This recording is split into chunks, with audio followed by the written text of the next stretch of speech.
Hello and very warm welcome to all of you. We are so glad to have you with us as we begin yet another engaging session of connecting the dots. First and foremost, we extend our gratitude to our esteemed speakers for their participation in this panel discussion. Srinath Guru Raja Rao, ex-Senior Vice President at Simple Energy, Shivani Malhotra, Partner and MD at Positive Vibe Consulting Private Limited, Dr. Debjani Roy, Chief People Officer at Valior Fabtex Private Limited. A warm welcome to all. HRAI welcomes you all to the session on this insightful topic, mental health in the workplace, creating a supportive environment. To know more about HRA and its events, I would request all our participants to visit the link and details posted in the chat window. I now take the privilege of introducing our moderator for this session, Peterson Pereira, Associate Vice President and Global Head of Talent Acquisition, Signex, Relevance Lab, and Accelerant. Peterson comes with 19 years of experience in the field of human resource, talent acquisition, and digital HR transformation. Peterson brings a wealth of insight into what it takes to build workplaces where people thrive mentally, emotionally, and professionally. Currently leading talent acquisition, Peterson has consistently championed people first practices that align business performance with employee well being. His leadership style blends strategic foresight and empathetic execution, making him a strong advocate of mental health as a business priority. Peterson's work extends beyond the office. He's been instrumental in organizing knowledge sharing platforms, masterclasses, and recognition programs that empower the next generation of HR leaders. His commitment to psychological safety, inclusive leadership, and employee growth has positioned him as a respected voice in the HR community. As we explore how companies can embed mental health into their culture, structure, and systems, Peterson's perspective offers both strategic and practical value. We look forward to learning from his experience in shaping environments where people feel heard, supported, and empowered. To know more about Peterson, you can follow him on LinkedIn. The link for the same has been shared in the chat window. Now, without wasting much time, I hand over the platform to Peter. Over to you. Thank you so much, Faisal. A very good afternoon to everyone. I would like to also thank all the folks who have joined here for this important and timely session on mental health in the workplace, creating a supportive environment. As the lines between work and life blur, the importance of fostering mental well-being at work has never been more evident. Today, we'll be diving into not just the why, but the how, exploring what practical strategies organization can adopt regardless of size or industry. We are fortunate to have with us an incredible panel of leaders and experts who bring diverse perspective to this conversation. As your moderator, I will be guiding us through this discussion. We'll be having the questions that would be put forward to our panel members to take this discussion forward. Now, it's my privilege to introduce our panelists for today's discussion. To begin with, Mr. Srinath Guru Raja Rao, ex-senior vice president HR, Simple Energy. Srinath, a seasoned HR leader with 25 years of experience, has driven transformative initiatives at Simple Energy, Nextwell Inc., Capgemini, and Tech Mahindra. He, he holds 7 HR tech patents and was recognized by Mercer 2024 and Forbes and GMI Top 100 Great People Managers 2020 and 2021. Passionate about innovation and people development, he builds future-ready workplaces with a smile. You can definitely follow him on LinkedIn. Details for the same are shared in the chat window. Our next panelist is Ms. Shivani Malhotra, partner and MD, Positive Vibes Consulting. She is an award-winning HR and learning specialist with over 20 years of experience in senior HR roles across Indian and multinational companies. A Business World 40 Under 40 awardee, she has also received numerous awards for her contribution in the field of HR, learning, and OD.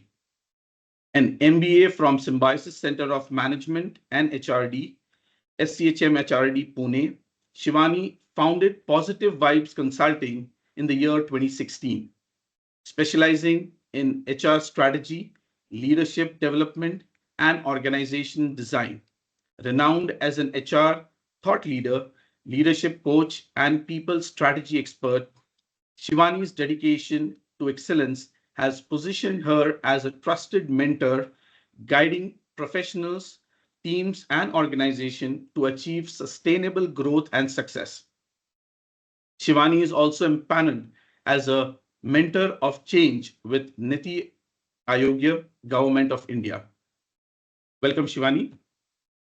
Our next panelist is Dr. Devjani Roy, Chief People Officer, Valuer Faptex Private Limited. Dr. Devjani is an industrial stalwart and domain expert in the field of human resource with over 25 years of hardcore functional experience across companies such as Nalco, Bharti, HCL, Tech, Bentley Systems, Keone, SRL Diagnostics. Till March 2019, her last full-time assignment was with SRL Diagnostics as CHRO, where she was also the HR strategic partner at the board. With a degree in organizations behavior from FMS Delhi University, over her career span, she has earned an established reputation of being one of the most progressive HR business leaders, having provided transformative people leadership across industries. Awarded many a times amongst the business and HR fraternities as one of the country's most dynamic HR managers, Devjani has lately branched out on her own and chosen the advisory and mentor role for herself going forward. So, without taking much time, I welcome all of you all. It's definitely a great pleasure to have all of you all out here. And we'll definitely move now directly to the set of questions that we have. So, let's start by acknowledging the fundamental tension many organizations feel. So my first question to Mr. Srinath, leaders often face the challenge of delivering results with ensuring that their team should stay mentally healthy. So how do you balance business performance pressure with supporting employee mental health? Thank you, Peterson. Great question.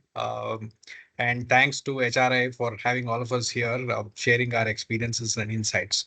To start with, the mental health, well-being, and keeping yourself up for the organization and performance objectives to be succeeding is very vital in any era, right? So today it is all the more prominent and predominant simply because the business demands have changed significantly, and also the world has become more competitive in this space. So for leaders to create a culture where mental health is normalized and destigmatized is very, very important, so that the teams could come together and perform well. A recent survey, from SHRM said that wherever investments were made on mental health and well-being, saw an uptick of 23% in productivity improvements and performance improvements.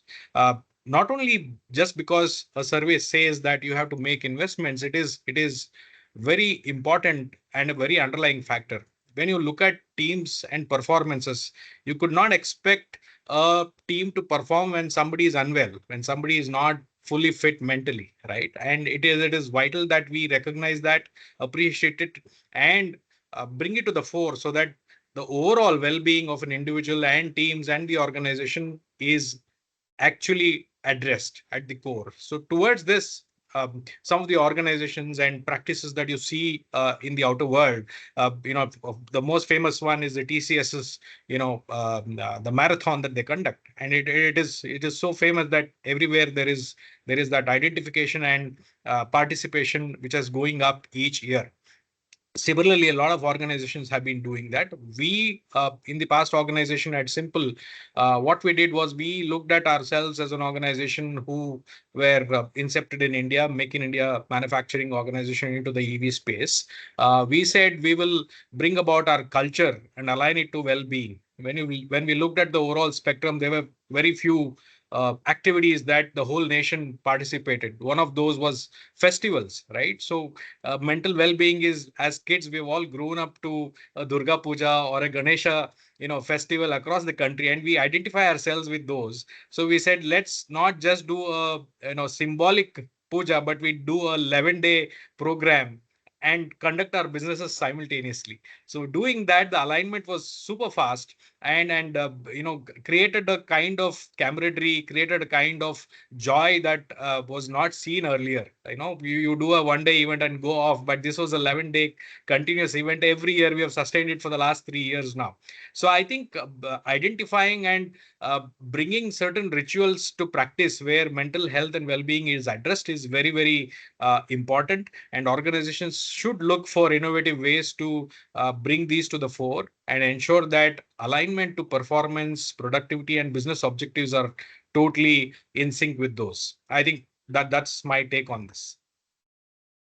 Thank you so much, Srinath. Very vital points that you have highlighted out here is the mindfulness of your fellow team members. It's very important to understand your team, understand the people that you're working with, at the same time, how you can align and balance the objective with the goals that are there and the mindfulness. But yes, 11 days event planning and getting it accomplished. Great job done. That's really something which it motivates the employees and bring them onto the platform with aligning stuff that yes, business goals are there. At the same time, you have an activity that you can also participate with and get yourself rejuvenated. Very, very nicely accomplished. Thanks. Okay. Thanks. With this, I move to the next question, where we see a lot of flexible work models coming up and becoming a norm, these days. So my next question to Ms. Shivani, how can organization extend mental health support beyond the office walls? So with remote and hybrid teams coming and becoming the norms, so how do we ensure these employees also feel genuinely supported? Thank you, Peter, and thanks to HRAI for having us here. Very pertinent question, especially when the landscape of workplace has changed largely to hybrid and even remote. And I would personally love to answer this question because I run an organization where we have been working hybrid and would like to continue working hybrid because we've seen huge benefits of this way of working. And fortunately, the industry that we operate in, which is consulting, hybrid is very possible and successful. You see, hybrid offers flexibility. Now, when you give employees control over their schedules, that in itself has a huge impact on their well-being. Whether it is a new mother or it is someone, supporting ailing parents at home, or someone just wanting to make some time out for themselves, when they know that they have a control on their schedule and time, it does wonders to their mental health.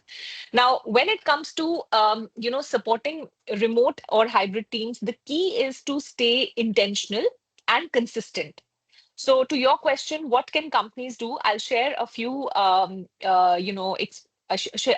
share a few experiences that have personally worked for us, and I've seen working in my client organizations as well. Number one is the regular check-ins and not checkups. When I say check-ins, I mean to say check in on how people are feeling and not just connect with the team just to take, updates on what's happening on the work. So this is a practice that we follow at Positive Vibes, where at 9:30 every morning, it's like the alarm clock ringing for us. We have a huddle where the first 10 minutes are only check-in conversation, no work-related stuff. And this has really helped us to, build bonds, even though we are working hybrid. And whenever we meet, we, pick up the threads of the conversation that we've been having every day. So in that sense, the team feels connected, right? So just touching base casually sometimes can help people, feel seen. Second thing, respect boundaries. Just because, people are working online or people are working from home doesn't mean they're available at all hours. I would really encourage organizations to sort of discourage after hour pings and the always on culture. So healthy digital habits need to be modeled from the top. Let's not ping after office if it's really not required. Third thing, I think organizations also need to train managers to lead with empathy. We do workshops, and over the last few years, we've been doing workshops for a lot of clients on people leaders, people management for the leadership team. And earlier, they used to ask us, teach them emotional intelligence, teach them problem solving, delegation. But what I'm seeing as a shift now is that, and this is an actual incident that happened last month. I was with a client and they specifically asked to include a module which trains people managers to identify signs of burnout, emotional distress, and mental health challenges. So I'm so glad to see this shift that organizations are making in terms of prioritizing mental well-being by training, people managers who are the touch points for the employees, who are the first people to actually sense whether there's a burnout or there's a mental health issue. And a trap, that a lot of leaders and organizations fall into when teams are working remote or hybrid is micromanagement. The I don't see it, so it's not happening mentality needs to go. That puts a significant amount of pressure on employees, erodes their trust completely, and significantly impacts the mental health, because somebody is, while they're not watching you, but they are watching you. So the culture of micromanagement obviously has to go. And last but not the least, just normalize mental health conversations. Acknowledge that, mental health is for real, and reinforce your support to your employees. And again, here, at Positive Vibes, we continuously reiterate an acronym, that symbolizes our support for mental health. It's in line with our name. So it's the acronym is VIBE, where V is for validating your feelings. It's okay to not be okay. I is invest in self care, which means you need to take out time for yourself. And we honestly, personally believe in that. You can't pour from an empty cup, right? B is for breathe and be present, because calm is your superpower. And finally, express your fear, speak up, seek help, and stay real.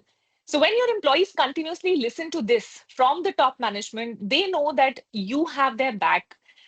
They know that you would, take mental health concerns seriously. So those are just some of the points that I could think of from my experience of so many years of, being with organizations. Thank you, Shivani. Great share. Great points to take away. And in fact, when we talk about vibe, really, it's definitely something which I am for sure going to take it and implement it. Uh, Great. So moving to our next question, that's to Ms. Devjani. Not all solutions require a massive overhaul. Okay. So when it comes for leaders looking to make an immediate impact, what are some low efforts or with a high impact strategies company can implement right away? How can organization extend mental health support beyond the office walls? Dr. Devjani, you're on mute. Yeah, sorry. Thanks, Yeah. Peterson. Extremely relevant question, because sometimes when the solutions are just around the corner, we complicate matters by looking far and beyond, which ultimately creates a hash out of mental wellness. And I've seen it in too many places to be, to say this with conviction. See, let's first understand what is a workplace. A workplace is nothing but a whole network of communication and relationships where the value of effort gets measured and rewarded. It's as simple as that. It can't get any, simpler than that. Now, when you create an enabling environment, when you create systems, processes, the vibe, the ambience, where an employee loves walking in every morning, looks forward to contributing through the day, whatever be the hours, has the empowerment to switch off and go somewhere else if he needs to draw a breather. Also can walk down the corridor, chat up with people, share some social vibes too. And at the end of the day, say that, okay, that was a great place, that was a great day, and I'm going home to come back rejuvenated again tomorrow. That's what is a perfect workplace. At least when I say perfect, perfect as it can get. Okay, there is no absolute perfection. But what happens is there are some do's and don'ts that we definitely need to follow, because when we talk of hardcore performances, deadlines, okay, and the whole metric is about continuously tracking what success, how is it being achieved, who's getting it, how do we reward it, then as much as it can be enabling and positive, if not done well, it can actually lead to tremendous amount of negativity. And that's where the balancing act has to come in. So, a couple of things that I feel very strongly about, even when we talk about low key, high visibility measures. See, there is no one formula which fits all. That's the first thing we need to recognize.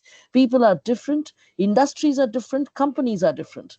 And we have to engage, we have to absorb those differences and create strategies in order to address those, not ape or copy what's being done in the market, what one organization is being touted, look at off the shelf reports of surveys, and just pick them over and try and get it to our workplace. It doesn't happen like that. Second is, I think Shivani mentioned a very important point. It has to be it has to be drawn from the top. The leadership has a very important place in trying to get even simple strategies off the ground, because if there is no commitment from leadership, it's hollow to the best. There would be some strategies, there would be some, we can't even call it strategies, probably they're just actions and initiatives that take place, and they fitter out faster than you can blink your eye. So I think there needs to be a sustainable commitment from the top, and that's the only way where you have to make sure that it's a proactive approach. So leaders have to drive it, people have to adopt it, it has to be customized to your place of work, and finally it needs to be proactive rather than firefighting, is what my prescription is. And if you look at some very simple strategies, and I'd like to probably address this with respect to industries. So if we look at technology biggies, okay, the ones who are doing very well for themselves, you have adaptable work schedules, you have hybrid versions, you have different kinds of remote work options, you have parenting leaves, you have possibility of support systems even at a personal front. And at the end of the day, they also have nice wellness activities as perks, as giving gym memberships and all of that. So technology, its, all of that is very good in providing these kind of options. But does it work for everybody else? No. If we look at instead the frontline and education workers, for instance, that's a very different kind of workforce. And if you've got to give them succor, if you've got to give them some at least some solace through the stress and strains and mental vagaries that affect them, then you've got to look at peer support programs, you've got to look at employee groups, which can come together, which can help them overcome stereotypes and biases, which can, and of course things like free and accessible counseling, also some amount of funding. Okay, maybe not funding as a prescription, but things which can alleviate any problems they have in their day-to-day lives. So because frontline is critical, okay, it creates the volume work for an organization, and therefore to look after their well-being is also should be top of the mind. Instead of that, if you look at professional services or corporate environments, you have good perks and benefits. You have robust health benefit programs, which is coming in a very large way. Financial compensation to take care, of various different things. Skill development trainings, because skills run out faster, okay, in the corporate world than you can think of. Therefore, by these different examples, what I mean to say is customize, bring them above the table, make sure you've got commitment following those actions and initiatives, and make it broad based so that it touches the lives of most of your workforce. Only then can you make it maybe high visibility yet low action, but nevertheless it works. That's from me at this point of time, Peterson. Thank you so much, Dr. Devchani, and very, very important point that you have highlighted out here. People, organizations are different. Okay, not everything suits every organization. So every action or every process flow that you design are different for every organization. So it's all about understanding your leadership team, understanding your team that you're working with, and accordingly designing a viable solutions for them. Beautifully put across. So as we have completed our first set of questions, a little bit that I have a kind of a question for our participants out here. I'm sure you guys have heard Shivani sharing the 5 key points in her, in the information that she shared. I would want you all to list down what are those 5 points that you guys have heard from her in the chat box. Put it in the chat box, and we will definitely come back with something really exciting for you guys who have given all the 5 points correctly out here. Okay, great. So now moving to the next set of questions, we'll go back to Mr. Srinath. Now let's talk about measurement. Without matrix, it's hard to justify or improve programs. So my next question to you is, how can organization assess whether their mental health initiatives are actually making a difference or not? Great question, Peterson. I think the thing here is, how do you measure something which is not very quantifiable, right? And as a personal philosophy, as a HR leader, I have always, for the last decade and a half, I've been running with a personal philosophy of make, more smiles per hour of work. But the tragedy of that is the moment you start measuring it, it loses its meaning, right? So having said that, I think we looked at the entire spectrum of hire to retire processes and saw how we could enable touch points which could impact business results. If you looked at people, talent, availability, performance, production, from a perspective of well-being, the important touch points were your absenteeism rate, your engagement or the lack of it, right? Your churn rate in terms of talent leaving and going. These are some of the very key attributes which actually showcases or have a dimension related to the aspect of well-being, right? Or other aspects. So we said, what are the things that we do as an organization, or most organizations do, is to address which is more quantifiable in the name of physical well-being, right? So we looked at aspects of insurance that gets renewed each year, and employees get and derive certain benefits out of that, and programs that are structured around it. So we said there are three stakeholders here. One is the organization, which kinds of sponsors and invest in that, the employee who bears the benefit of that and also is impacted with a good one or a lack of it, right? And the insurance provider or the service provider, who is also a stakeholder in this entire gamut. So when we looked at the triad of this, we said, how can we do better? What can we do better? So we said, if a certain amount of illnesses that repeats itself basis a demography, basis a certain population, certain age brackets, right? Can we prevent those? So there comes the technology, where we did a fantastic analysis of last 5 years of data in terms of who has been ill, right? Either, mentally or physically, and what are those which are preventable? What are those that cannot be prevented? Like simple repeatable diseases like cough and cold, which repeats itself, and then there are leaves that are going on. How could we better this? What can we do? So when we went and looked back, and we had a very qualitative data coming out, and we said, we worked with our insurance provider to say, what can you do in terms of engagement activities aligned to these, to a certain population that I have in my organization, in these locations specifically, who fall ill during these seasons, right? So they came out with and said, these are the engagement activities that we could do to create, prevent, and better these metrics. So we worked with them for the last 8 years. I have been working with different insurance providers on the same theme, and we have brought down the absenteeism rate. We have brought down the loss of production hours, and improved well-being overall, in terms of what we could support them via strategy of engaging better, right? And this has led to the absenteeism dropping down from double digits to single digit, which is a business impact. And employees are more happier, healthier, and they want more because now, as Devyani was putting it across, that there are portals where you can call on experts across, the globe to say, okay, this is the problem I have. How can you help me? And insurance providers are willing to support because their EBITs are getting impacted positively. We are spending lesser and lesser because we are driving these initiatives. Employees are more happy and healthier. So across the board, it's a win-win strategy.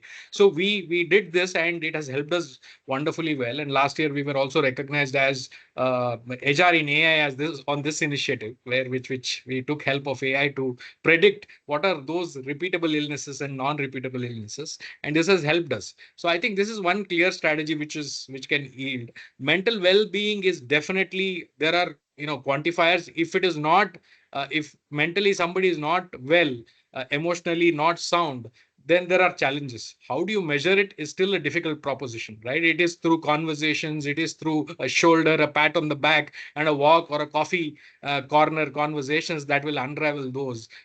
Unfortunately, methodical sessions, coaching, might not yield because as Indians, we still have that stubborn attitude of saying, "Oh, मेरा दिमाग ठीक है, तुम मेरे पास मत आना." So, but slowly we are seeing a shift there. We are seeing the younger generation coming and opening up themselves and say, what, I need help. And that call for help is good. And you could organize sessions where experts come and advise them on what is the right way to do things. So this will shape up better. But I think not having it as a strategy in an organization will cost more than doing anything. So it is imperative that organizations build up, bring it into the KPI. I also know of certain organizations having it built into the KPIs of each manager in the organization to create that kind of environment so that they are addressed at the bud, right? If managers are not trained, no amount of strategy could go to the ground and impact positively. So I think that's the take that I have. Hope this helps our audience too. Absolutely, very insightful, Srinath. In fact, this point of engaging vendors like your insurance service provider and getting insights and inputs from them in fine-tuning your entire way of approach towards your employee, it's definitely a next level game that I would put it as. And also, when you talked about the AI part, you have AI poses or puts forth relevant questions before employees when they get onto these engaging tools in understanding what are their current mental state. And that would kind of raise triggers to all the leaders that these are the folks who are in your red zone that you need to kind of work towards their betterment. So yeah, very beautifully put across and very insightful points. Thank you so much for sharing them. Um, Moving to the next question to Shivani. Many companies treat mental health as a side product or as an add-on kind of a thing, My question to you is, how can organization embed mental health considerations into their core business strategy instead, rather than treating it as a side on? Excellent question, Peter. You're right. A lot of organizations consider it as an add-on, but the reality is that mental health is not an add-on. It needs to be woven into the company's culture, its DNA. If the culture of a company is toxic, no matter how many mental health initiatives you promote, it will be a perennial issue. So what is required is to actually integrate it with the core, business strategy, and that needs a very systematic, it needs a leadership driven, which is top driven, and a consistent approach for this. And there are some ways to do that. Like, for example, a lot of organizations partner with mental health experts. Now, my question is, how effective it is to partner with a mental health expert for, coming and doing a session on wellness. It's a one-off session. Rather, partner with mental health experts, not just for the mental health sessions, but as strategic partners, leverage their expertise to influence workplace design, communication norms, and leadership behavior. For example, help them co-create onboarding experience, because a lot of new employees leave, the employees who leave within the first 1 year, of course, there may be a skill mismatch, but a lot of times it is due to, less of social inclusion or, extra, work being given whatever the reasons may be, but mental health is also one of the reasons for that. Or utilize their expertise in dealing with team conflict, interventions. That's the real value add from a mental health expert vis-a-vis a one-off session. Secondly, treat mental well-being as a strategic enabler, not like an employee welfare checkbox. So there has to be clear connection to productivity and performance, talent retention, burnout, absenteeism. And how do you do it? You integrate mental health KPIs, and organizations are doing that increasingly. KPIs like absenteeism. The question was asked just in the previous question where Peter, you asked, how do we measure it? So there are KPIs like absenteeism, there is attrition, there are engagement scores, number of mental health sessions, counseling sessions utilized, burnout indicators. These are all mental health KPIs which should actually be integrated into the people analytics dashboards that the leadership uses. Then, of course, policy integration. Now, mental health should not only live in employee assistance programs. It should actually show up in your policies. For example, leave policy. There is a leave policy that exists, but how open are we to give leaves to people when they want it, right? Performance reviews. How are we tracking emotional resilience in performance reviews? Manager KPIs should have things like team well-being scores. So all of these, and there is a science behind this. There is a way to put all of this in a very quantified way in managers' annual scorecards. And progressive organizations are, moving towards that. Train across hierarchy. I think that's the most important thing. Equip all levels. Debjani mentioned about frontline. So from frontline to executives, everybody, train them on mental health first training. I think that's very, very important, because while we keep having, we keep emphasizing on safety, well-being, who's talking about psychological safety here? So creating psychologically safe workplaces is extremely important. And as I've mentioned before, it starts from the top. It's, for example, a CEO shares mental health experiences or prioritize emotional check-ins during business reviews. That's a reaffirmation that, the kind of support that people would look for. Most importantly, view mental health strategy as business strategy, which is iterative, which is evolving, and which is responsive to context. You need to celebrate wins, you need to share stories and make it visible across the organization. Those are my few cents on this. Thank you so much, Shivani.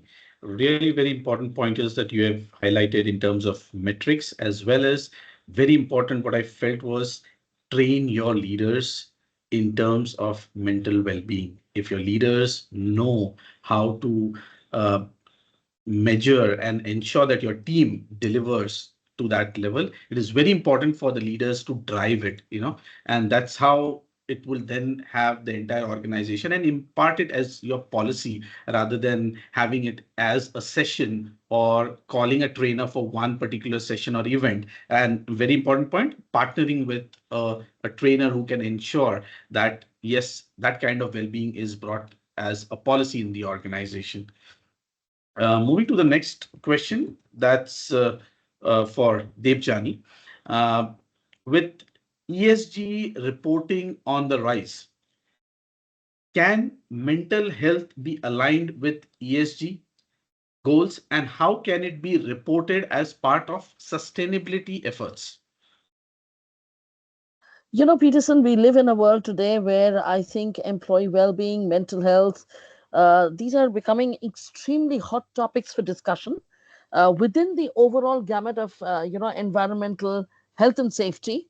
And every sustainability conversation has definitely an input in this direction. Some countries have even gone to the extent of adapting laws and proposing regulations around employee mental health, wellness, and workplace stress, primarily because mental health is now beginning to be not just good to have, but a must have. Because the ramifications of not having the right regulations is too large and can be absolutely I would say debilitating for a good organization. And we have, at least in the Western world, we have different kinds of regulations already mapping and measuring, different metrics on employee welfare, primarily because in the ESG, you know, mental health squarely sits in the domain of social, of that environmental, social, and governance. Social is a big cry out for having good workspaces which can talk about good welfare policies. It is something like, when Posh started off, it was just a good to have, and maybe, one of the things which, was a differentiator. But then soon enough, it became a legislation which today you can't beat around. Similarly, I think mental health is going very strong in the right direction. In ESG conversations, social metrics are sometimes overshadowed by environmental ones, but I strongly believe that human resource being one of the most critical areas or most critical pillars of every organization, the welfare conversation cannot be overlooked. The social factor cannot play second line to environmental concerns. The right dams have to be built, forests have to be preserved. But what about a human being walking into your organization who needs to feel uplifted, motivated, so much so that the everyday productivity can be measured in simple ways, leading to an overall contribution for the organization? So, ESG is the way to be. It is, and of the ESG, the S especially is what I feel is one of the things that the companies will have to take cognizance sooner than later. The companies also have to understand that people can be bothered in various different ways. Work the workforce doesn't get affected only by one single standard. It can be based on many factors, such as their specific occupation, their sex, their race, their ethnicity, their communications, their age, disability, all the kinds. Therefore, when we talk about social, when we talk about sustainable workforce, it needs to address all these holistically and not just one parameter. So we don't play, the tune of wellness only meaning physical or mental, but we look at every aspect. So much so that concept of disability today is also becoming a very large part of the total sustainability debate. So that's how I feel it needs to be interwoven. It'll go the regulation way, and finally, it'll become a very large part of organizational governance. Thank you. Absolutely. Thank you so much, Dr. Debjani. Yes, it is very important to have the social factor in, and it cannot be neglected. Uh, Also, as we complete the second round of questions, thank you so much, Priyanshu. You're the only one that I see here who has given all the 5 points that Shivani has talked of. Uh, Thank you so They're all much for correct. They're all correct. Hats all off. correct. Well done, Absolutely. Priyanshu. Well done, Priyanshu. Absolutely, absolutely. And that shows the involvement that he is having out here in this entire session. Thank you so much for being active, Priyanshu. Yeah.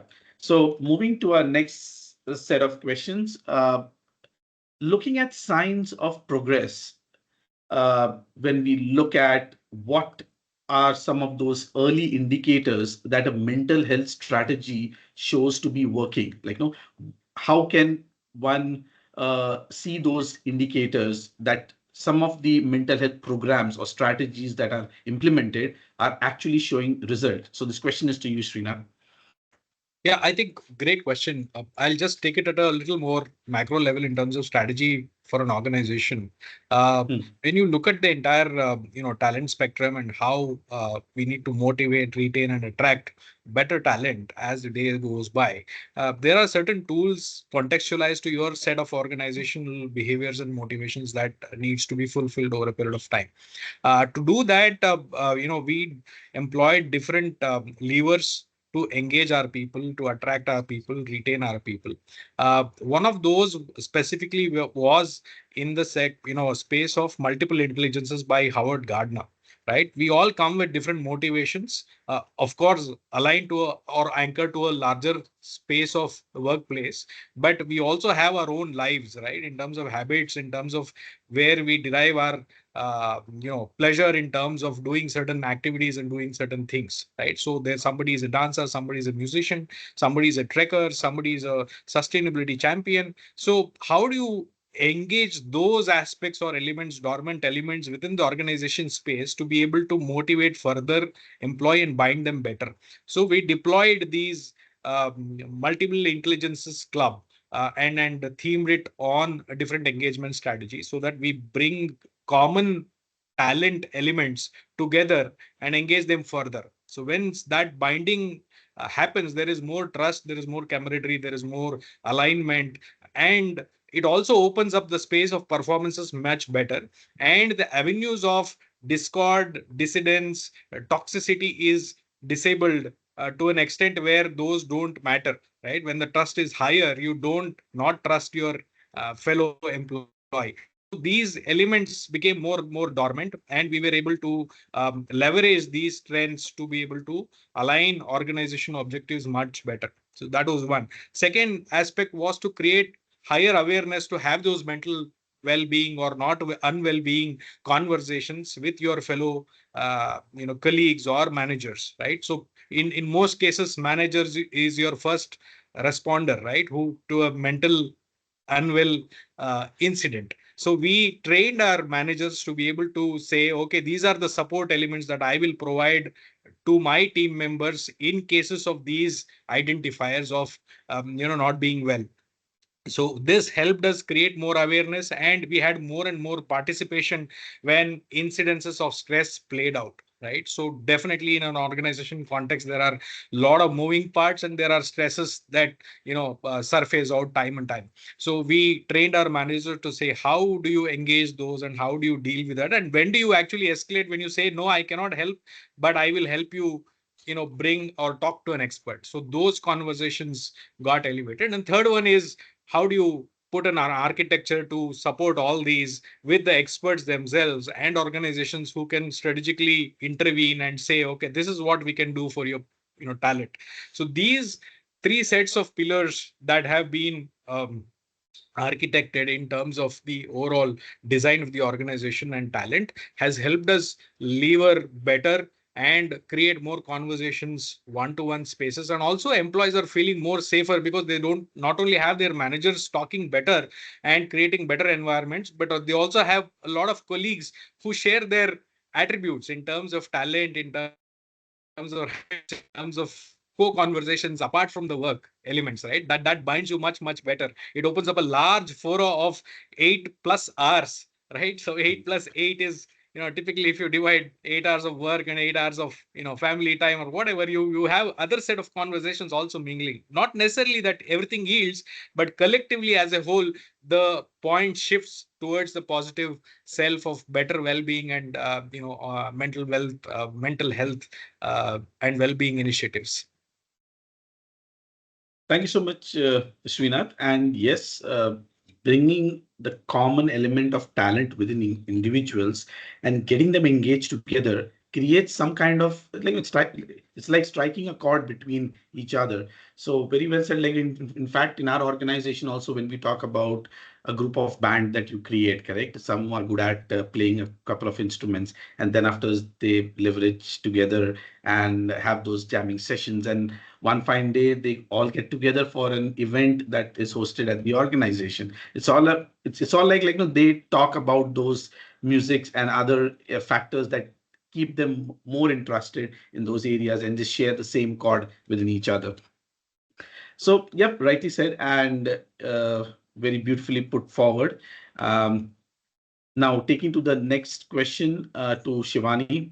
Many workplaces unknowingly maintain system that hinders openness, which are generally a cultural and a structural barrier. With traditional corporate structures, what systematic barriers inhibit psychological safety, and how can organization begin to dismantle them?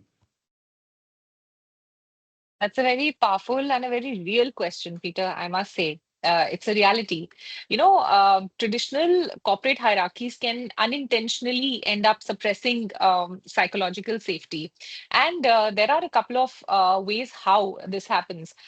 First is, when organizations have a top-down decision-making approach, where there is a fear of speaking out of turn, when the decision process is not consultative, when decisions are forced. People in such situations are always on the caution. People are, fearful to speak or share their points of view, and even whether they like it, whether they don't like it, there is no forum to sort of, express dissent over decisions. That's, in my experience, the number one reason, which closely is followed by the second reason, which is fear-based performance culture. It's like do as I say. Consequences for challenging the status quo. So even though they may say, "Oh, we're a very progressive organization. Please challenge us," but when people actually challenge, it is not taken in the right spirit. So that's where the fear-based culture comes in, where there are high penalties for questioning, for failure, and there is a low tolerance of mistakes. That's the second one. Thirdly, in my experience, when contributions are valued based on the seniority or based on the title and not merit, that's when junior employees actually hesitate to challenge or question leadership. So if you see, all these points are a part of the culture of an organization only, if you see what I'm saying. Of course, when there's lack of transparency, when there is when everything is very confidential while nothing is, that creates a lot of suspicion, mistrust, and a lot of grapevine in an organization. And employees actually are in that, in that fear where they do not know where to raise the concerns safely. There is no safe space in the organization.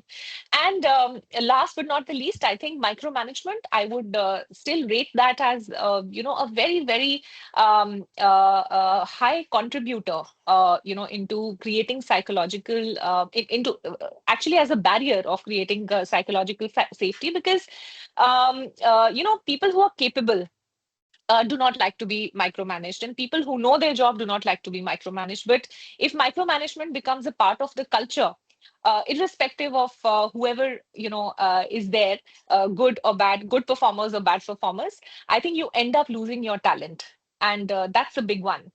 Now, how do you dismantle these barriers? Well, like I said, all of these are an integral part of the culture of an organization. So, what it requires is actually a paradigm shift in the mindset.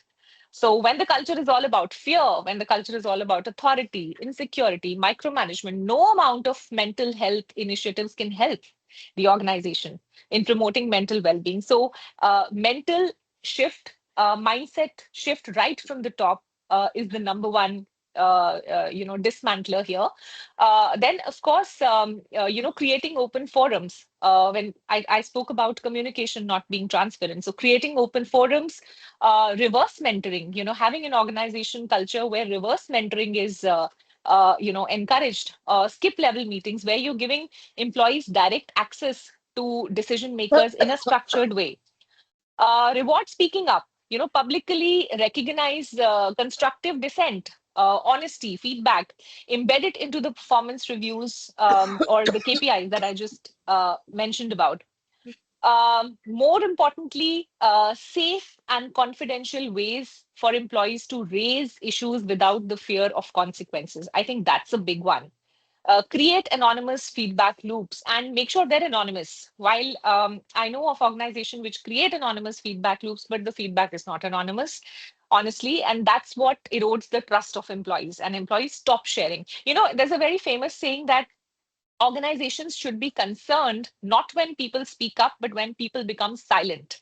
Silent. And that's a very powerful statement, because people only become silent when they are disengaged, when they have nothing to, when they've actually given up hope, and they're just there because probably they're not able to find a better option. And that's very, very harmful for an organization, to have people who are silent, who are disengaged, but still a part of the organization. Imagine their productivity levels. Imagine the state of mind that they're coming to work with. Decoupling mistakes from punishment, shift from blame to learning. Like I know of organizations which have introduced a concept called postmortem, or a learning lab, where they, if there is a, RCA. if there's a yes if there is a failure, they get together to share the learnings and not penalize or publicly humiliate people for failures. And I think that's a very beautiful concept. And like I said, make it a non-negotiable part of your culture, which means your onboarding, your team rituals, your values, and leaders need to model. Leaders need to monitor, and leaders need to reward such kind of behaviors consistently. I think that's what can actually dismantle these barriers. Pretty insightful, Shivani. Um, Great way of dismantling these things is like, when we talk about the very vital point when your employees go silent, correct? It's kind of like, no, it's a storm before, like, no, you see like, no, a silent storm that is arising, and that is definitely more harmful for an organization, and they need to ensure that they unwind, dismantle these kind of mind shifts that are required in organizations' leaders. Very vital point that's taking us to the next question to like to Dr. Debjani, and that is, with many approaches available, correct? Which type of employee support programs have shown real success in promoting mental well-being? Peterson, there are plenty of approaches, and many of them actually directly address some of the things that Shivani just spoke about in terms of, small but relevant and very focused kind of initiatives and events that need to be woven into the overall culture bit. It can't be standalone, and it can't just be, a one-off, because that doesn't give you any rewards whatsoever. Having said that, I think if we were to bucket some of the initiatives that have actually paid dividends, the employee assistance programs, which are some, which are largely practiced by a very, very, what do I say, sensitive organizations, sensitizing organizations today, have really paid dividends. So, what are these employee assistance programs? They're nothing but creating collectives out of like-minded individuals who take pleasure or who find solace and relaxation by being amongst similar thinking people. So I've been consulting with an organization which has done wonders in this area.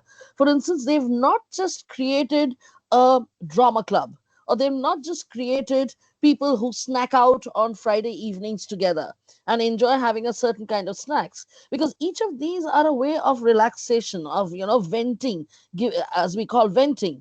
But they've gone to the extent of creating employee groups which loves biking. So there's this beautiful group, both men and women, across age groups, including a 62-year-old, senior citizen in that group, who love taking off for biking adventures on and off over a weekend, and they actually go to the management and seek help that can you add on a Monday to it, so that when we come back, we are able to give you much more productivity in the rest of the week that is available to us. And it has actually showcased some of the best possible ways of taking that people productivity ahead. So employee assistance programs are a great way.